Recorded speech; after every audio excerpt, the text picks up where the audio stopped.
વલસાડ શહેરમાં આખી રાત પડેલ મુસળધાર વરસાદને પગલે શહેરના નીચાણવાળા વિસ્તારોમાં વરસાદી પાણી ભરાયા. શહેરના ધોબી તળાવમાં નીચાણવાળા વિસ્તારોમાં ઘરોમાં વરસાદી પાણી ભરાયા છે. નગરપાલિકાની પ્રી મોન્સૂન કામગીરી પર સમગ્ર બાબતને લઈને સવાલો ઉઠી રહ્યા છે. ચોમાસા પહેલાં જ નગરપાલિકા દ્વારા સમયસર ગટરો સાફ નહીં થતાં લોકોના ઘરમાં પાણી ભરાવાની નોબત આવી છે. આખી રાત લોકોના ઘરમાં પાણી ભરાતા ગરીબ વર્ગના લોકો પાણીમાં રહેવા માટે મજબૂર બન્યા છે.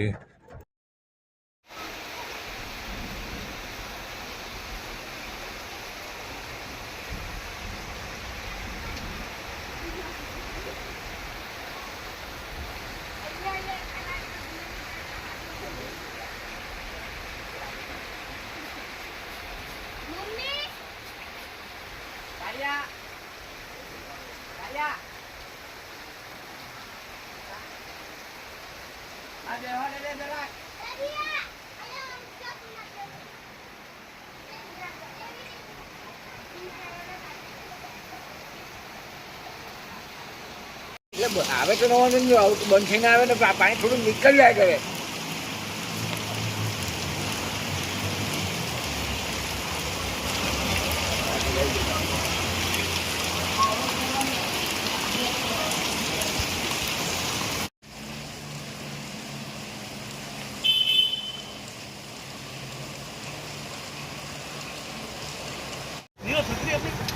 છત્રી